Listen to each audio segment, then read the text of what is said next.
베시가 공을 잡고 있을 때 메디슨이 접근합니다. 베시가 이제 레노 골키퍼한테 백패스를 하는데 곧바로 손흥민 선수가 스프린트를 시작해요. 이때 움직임 보시면 그냥 생각 없이 달려가는 게 아니라 왼쪽 센터백 림한테 주지 못하게 그 각도를 다 들어갑니다. 토트넘이 이게 다 계획이 된 거잖아요. 메디슨이 베시가 오른발로 처리하게 몰고 이때 볼로TV입니다. 자, 손흥민 선수가 프리미어리그 9라운드 베스트 11에 선정됐습니다. 앨런 시어러가 지난 주말 프리미어리그 9라운드에 뛰었던 모든 프리미어리그 선수들 가운데 11명을 선정을 했는데 여기에 이름을 올렸죠. 토트넘에서는 손흥민의 메디슨이 선정이 됐고요. 리버풀의 살라, 뉴캐슬의 트리피어, 맨시티 스톤스도 선정이 됐습니다. 최다 선정 선수를 배출한 구단은 에스턴빌라인데요. 선수는 이제 수비수 콘사, 미드필더 루이스, 공격수 와킨스 이렇게 3명인데 여기에 우나이 에메리 감독까지 라운드 베스트 감독에 선정이 되면서 총 4명이 이름을 올렸습니다. 레전드 시어러는 손흥민 선수를 선정하면서 올 시즌 주장 역할을 너무 잘해내고 있다. 자신의 컬렉션에 또 하나의 멋진 골을 추가시키면서 올 시즌 7호 골을 기록을 했다. 이렇게 좀 평가를 해줬습니다. 자, 한편 BBC에서는 손흥민 선수를 뺐어요. 토트넘에서는 비카리오 골키퍼와 제임스 메디슨 이렇게 두 선수를 베스트 라인업에 포함을 시켰습니다. 메디슨 코멘트가 좀 눈에 띄는데 활약에 대해서 적절한 표현 같아서 소개를 해보면 이렇습니다. 메디슨은 토트넘을 위해서 만들어진 선수다. 네, 에릭슨이 떠난 뒤에 토트넘은 중원에 진정한 테크니션이 없었다. 드디어 메디슨이 등장을 했다. 뭐 구세주 같은 그런 느낌이죠. 자, 메디슨은 사랑스러운 선수이고 토트넘이 다시 괜찮은 축구를 하게 만들어주고 있다. 뭐 적절한 평가라고 생각합니다. 지금 영국 내에서 메디슨이 얼마나 사랑받고 관심받고 인정받고 있는지를 명확하게 보여주는 평가가 아닌가. 자, 하지만 BBC에서 이번 주에 손흥민을 선정하지 않았다고 해서 손흥민 선수에 대한 현지 평가가 뭐 인색하다고만 볼 수는 없습니다. 이미 뭐 지난 9월 이달에 선수상 받았고요. 뭐 이번 BBC 금주의 선수 베스트 11 선정 안 됐다고 뭐 이게 뭐 대단한 거 아니니까요. 네, 서운할 필요 없고요. 실제로 손흥민 선수는 올 시즌 굉장한 성과를 내고 있고 여러 곳에서 찬사를 받고 있습니다. 주장으로서의 리더십 그리고 경기장 내에서의 압도적인 경기력 요 두 부문에서 긍정의 에너지를 쏟아내고 그걸 또 호평으로 돌려받고 있는 그런 시즌이 되고 있습니다. 이를테면 최근 영국의 스카이 스포츠가 손흥민 선수 분석 기사를 별도로 냈는데 요거 보면 손흥민이 케인이 떠난 엔즈 감독 체제의 토트넘에서 화려하게 빛나고 있다. 스타링. 네. 사실 국내 일부 사람들조차 지난 시즌 손흥민 선수가 다소 부진했던 상황에서 에이징 커브를 감히 언급을 하는 일들이 좀 있었는데 그러한 표현에 동참하는 사람들도 꽤 눈에 많이 띄었었고요. 제가 기억하고 있습니다. 하지만 전혀 아니었죠. 에이징 커브 아직 30밖에 안 된 선수한테 좀 뭐 그런 뭔가 이유를 찾아야 되니까 그런 표현이 나왔던 것 같긴 한데 사실 우리가 지금 와서 돌아보면 뭐 어쩔 수가 없던 시즌이었어요. 악재가 너무도 많았기 때문에 특히 월드컵이 있었고 그 월드컵 앞두고 안면골절 또 시즌 끝나고 밝혀졌던 탈장의 고통까지 정말 탈장 부분은 저희가 앞서서 마이클 오웬하고 저메인 데포 이 두 명의 레전드 스트라이커가 자신들이 겪었던 탈장 얘기를 했던 영상 제가 올렸거든요. 요거 봐주시고 아무튼 그만큼 굉장히 힘들었던 시즌이었기 때문에 퍼포먼스가 좀 떨어졌던 것이지 뭐 에이징커브 지금 생각해도 좀 어이가 없습니다. 아무튼 그런 엄혹한 시기조차 두 자릿수 득점을 기록했던 손흥민입니다. 또 그 모든 시련을 이겨내고 이번 시즌 정말 놀라운 모습을 보여주고 있고요. 스카이 스포츠 분석 기사는 바로 그 성과에 대한 상찬이자 또 단순히 말로만 그치는 게 아닌 실제로 손흥민이 왜 대단한지를 보여주는 정성이 담긴 분석 결과물입니다. 먼저 기사 일부를 좀 소개를 해드릴게요. 여기 보시면은 멘트들이 아주 뭐 주옥 같습니다. 손흥민의 최근 득점 행진을 이끈 것은 단순한 팀 내 분위기 변화 덕분만이 아니다. 손흥민의 역할이 바뀐 것도 큰 어떤 기여를 하고 있다. 이런 얘기인데 케인의 이적이 손흥민 커리어에 매우 중요한 기회의 순간이 됐다. 그러면서 저는 이 문장에 Son still has his pace. 손흥민이 여전히 스피드는 뛰어나다. 하지만 31살의 나이로 He was ready to revert to a more central role within the team.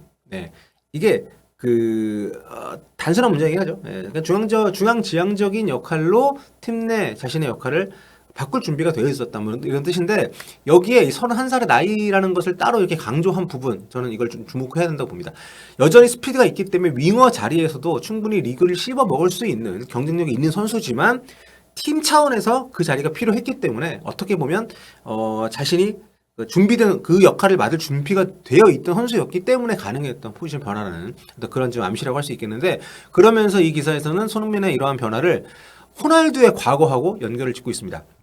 183cm의 키에 건강한 육체를 가진, 그리고 양발로 파워풀한 피니쉬를 선보일 수 있는 선수에게 어찌 보면 자연스러운 진화 과정인 것처럼 보인다. 네, 크리스티아노 호날두 역시 윙어에서 중앙 공격수로 같은 여정을 거쳐왔다. 그러니까 힘든 시즌을 거쳐서 이제 나이가 30대 접어들었잖아요.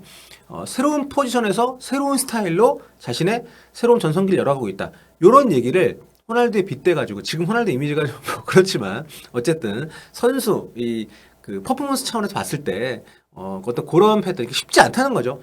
그렇게 대단한 선수의 그 어떤 여정을 밟아가면서 여전히 좋은 활약을 하고 있다, 이런 얘기니까. 다음은 스카이 스포츠에서 제시하고 있는 그 증거물인데요. 2018-19 시즌부터 지금까지 6개 시즌 동안 손흥민 선수가 보여왔던 평균 히트맵입니다. 시즌별로. 이렇게 보면 첫 시즌에 양쪽을 오간 부분 말고는 올 시즌 포함해서 모두 왼쪽에만 치우친 그런 히트맵을 볼 수가 있는데, 자세히 뜯어보시면 확연한 차이가 있습니다. 일단 박스 안에서 히트맵이 압도적으로 올 시즌이 가장 진합니다. 그 전까지는 주로 이제 측면 쪽에 많이 있었고, 박스 안에서는 그렇게 색깔이 진하지 않죠. 근데 이제 골 에어리어 부분으로 더 한정을 하면 더 차이가 납니다. 골 에어리어, 그러니까 페널티 박스 안쪽에 있는 작은 박스, 골키퍼 보호구역이라고 우리가 흔히 옛날에 잘못 얘기했던 요 부분으로 진입하는 빈도가 가장 많아요. 그리고 반대쪽으로 가보면 자기 진영, 수비 진영으로 내려와서 볼을 받는 경우는 거의 사라졌습니다. 과거엔 많이 내려왔죠. 그러면서 좀 압박도 도와주고, 좀 골문하고 먼 위치에서 본인이 볼을 그래서 갖고, 좀 이동하는 시간이 좀 많이 있었는데, 올 시즌은 분명히 달라졌다는 부분. 여기, 그리고 이제 이 그래프도 한번 보시면, 손흥민 선수가 매 시즌 볼 터치 가운데 박스 안에서 그러니까 공을 만진 비중이 얼마나 되는지를 보여주는 건데, 19.4%입니다. 상대팀 박스 안에서 공을 만지는 비율이 손흥민 선수가 전체 볼터치 가운데 무려 19.4%, 압도적이에요. 거의 뭐 20%죠. 지난 시즌보다 2배를 뛰어넘었고요. 역대 가장 압도적으로 높은 수치입니다. 그러니까 중앙 공격수로서의 성공적인 전환과 빠른 적응이 얼마나 놀라운지를 보여주는 그런 지표라고 할 수 있는데, 이렇게 역할이 바뀌었는데도 경기력이 전혀 떨어지지 않고 있다는 건 진짜 대단한 부분이죠.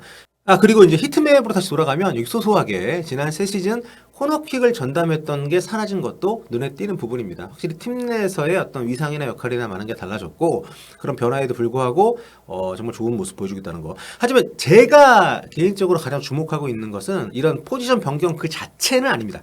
득점력을 회복한 것도 물론 대단하지만 그것 역시도 저는 당연한 어떤 손흥민 선수의 역량이라고 보기 때문에 여기서 그걸 따로 다룰 생각은 없고, 제가 여기서 좀 말씀드릴 수 있는 것은 이제 요 기록입니다. 자, 이 수치는 올 시즌 프리미어리그 모든 선수들 가운데 손흥민 선수가 단연 돋보이는 이유를 명확하게 보여주고 있는데요. 그건 바로 프레싱. 그러니까 공을 갖지 않은 상황에서 상대를 압박할 때 스프린트, 즉 시속 25km 이상으로 달린 거리가 프리미어리그 모든 선수들 가운데 가장 많다는 것을 의미합니다. 그러니까 즉 중앙 공격수로 포변에서 뛰면서 리그에서 두 번째로 많은 골을 넣고 있는 손흥민이지만, 단지 골을 넣는 피니셔로서만이 아니라 최전방에서 상대 빌드업을 방해하고 나아가 상대 범실을 유도하면서 높은 위치에서 팀이 공격을 재장전할 수 있는 그런 기회를 마련해주는 전술적인 역할도 굉장히 충실하게 하고 있다는 그런 의미인 거죠.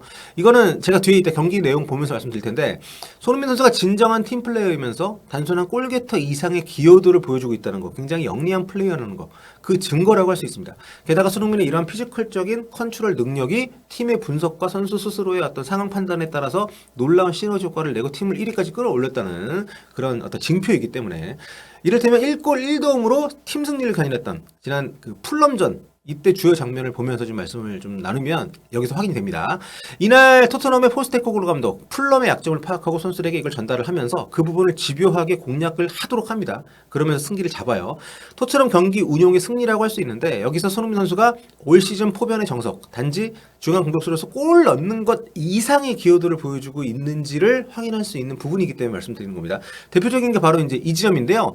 풀럼은 토트넘전을 앞두고 센터백 이사 디오프를 잃게 됩니다. 부상으로. 기존 주전 센터백인 아다라비오에 이어서 이제 또 이탈자가 발생을 한 건데, 요 지점이 토트넘이 집중적으로 이제 공략을 하는 그 전술적인 어떤 포인트의 출발점입니다. 이렇게 되면서 실바 감독의 풀럼이 오른발잡이 센터백을 한 명도 갖지 못하게 됐거든요. 그러니까 포백을 쓰는 풀럼인데 센터백 2명이 필요한데 보통 센터백 구성은 오른쪽에는 오른발잡이, 왼쪽에는 왼발잡이 이런 구조를 선호를 합니다.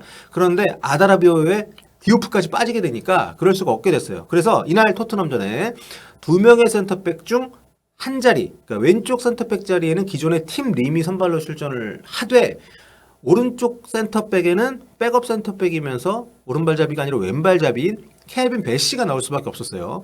케빈 배시는 레스터 시티를 거쳐서 지난 시즌 아약스에서 1년 보내고 이번에 풀럼에 합류한 나이지리아 국가대표 센터백인데 다만 올 시즌 풀럼에 와서 아직 적응을 잘 못하고 있고 리그 선발 출전이 이 시합이 2번째였어요. 그나마 첫 선발이었던 아스날 원정 때는 퇴장을 당했었고 그러니까 이번 토트넘전은 배시가 프리미어리그 2번째로 선발 출전하는 경기이자 오른쪽 센터백으로는 처음 선발 출전하는 그래서 굉장히 좀 약간 부담이 가는 경기였다는 거죠. 선발 데뷔전이었던 아스날전 때는 왼쪽 센터백으로 나와서 이사 디오프하고 발을 맞췄는데 이번에는 그 디오프 자리에 뛰게 된 거죠. 그러니까 토트넘이 바로 이 자리 배시가 낯설게 기용된 오른쪽 센터백을 집중 공략하기로 결정한 것은 타당한 분석 결과라고 할 수 있고 아무래도 그 자리가 안 편하고 오른발 자신의 주발이 아닌 오른발을 더 써야 되는 상황이니까 수비수가 그런 부담을 갖는다는 것은 굉장히 약점이 될 수 있잖아요.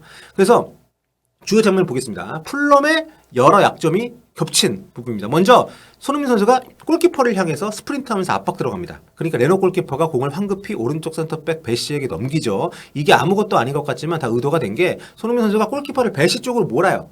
그 다음에 배시가 공을 잡을 때도 보면은 이 선수가 왼발잡이라 그런지 이 상황에서 공을 흘려가지고 이렇게 오른쪽으로 공간을 열면서 잡을 수도 있는데 골문 쪽으로 왼쪽으로 몸을 연 상태로 터치한 다음에 돌아요. 그러니까 이 짧은 시간의 틈에 메디슨이 접근할 수가 있었고 여기서 배시가 황급하게 처리한 공이 패스미스가 되면서 오른발로 처리하죠. 네. 반더벤, 히샬리슨 거쳐서 손흥민한테 다시 연결이 되고 여기서 손흥민 선수가 공을 잡고 턴. 와 진짜 부드러운데 오른발로 때리는 각도를 여기서 곧바로 열고 여기서 또 풀럼 수비가 실수를 한 게 왼쪽 센터백 팀 림이 손흥민의 오른발 각도를 안 맞고 반대로 들어오다가 배시랑 부딪혀버립니다. 덕분에 손흥민은 완전히 연례의 각도를 얻게 되고 감차로 골. 자, 두 번째 골 장면도 굉장히 흡사합니다. 배시가 공을 잡고 있을 때 메디슨이 접근합니다. 배시가 이제 레노 골키퍼한테 백패스를 하는데 곧바로 손흥민 선수가 스프린트를 시작해요. 이때 움직임 보시면 그냥 생각 없이 달려가는 게 아니라 왼쪽 센터백 림한테 주지 못하게 그 각도를 다 들어갑니다. 그래서 레노가 반대로 몸을 틀죠. 그리고 왼발로 배시한테 주는데 토트넘이 이게 다 계획이 된 거잖아요. 메디슨이 배시가 오른발로 처리하게 몰고 이때 호이비에르 히샬령이 배시가 이제 볼 차기 전에 움직이는 거 보이시죠? 배시의 볼 처리를 대비하면서 이동을 합니다. 그리고 배시의 불안전한 패스가 호이비에르한테 걸리게 되면서 이게 곧바로 손흥민한테 연결이 되고 이때 배시는 아직 복귀를 못한 상태고 여기서 손흥민이 또 바로 안 주고 바로 줬다면 팀님이 그쪽으로 바로 갈 수가 있었는데 팀님의 시선을 한 번 더 붙들어맨 뒤에 속도가 붙어있는 메디슨한테 연결 그리고 골. 지금 이게 이제 골 장면에서만 제가 소개를 해드렸지만 이날 경기 내내 이런 시도가 토트넘에게 굉장히 좋은 장면을 많이 만들어줬어요. 벤치의 분석과 피치 실행력 그리고 그 선봉 역할을 했던 손흥민 선수의 가치가 굉장히 돋보였던 풀럼전. 그리고 이게 대단한 게 이날 배시 선수가 토트넘전 패배에 이제 원흉으로 지목이 되면서 굉장히 많이 까였습니다. 트위터 실검 1위였어요 그때. 그런데 경기 후 풀럼의 실바 감독이 배시 잘못이 아니라고 하면서 이 부분을 곧바로 언급을 했습니다. 그러면서 결과적으로 토트넘의 전술적인 어떤 역량을 칭찬한 그런 부분이 됐는데 뭐라고 얘기를 했냐면 토트넘이 배시 압박을 정말 세게 했다. 우리가 오른쪽 센터백 자리에 왼발잡이 기용한다는 거를 집중적으로 노렸다. 우리의 잘못된 기용이 그 값을 치른 거다. 이렇게 자신의 전술적인 패착을 인정하는 실버 감독도 멋지지만 선수도 보호하고 상대팀 감독이 공개적으로 인정할 수밖에 없는 어떤 NG 감독의 전술적인 분석력 또 그거를 경기장에서 실행한 손흥민을 위시한 토트넘 선수들의 강력한 압박 굉장히 박수를 받을 만한 경기가 아니었나. 참 올 시즌 토트넘 축구는 보는 재미도 있고요. 성적도 잘 나고 있고 또 분석하는 재미도 만만치 않다는 거 그리고 그 정점에 뒤에 손흥민 선수가 있다는 사실 굉장히 흥미로운 프리미어리그의 나날들이 아닌가 생각이 됩니다. 다음 시간에 뵙겠습니다.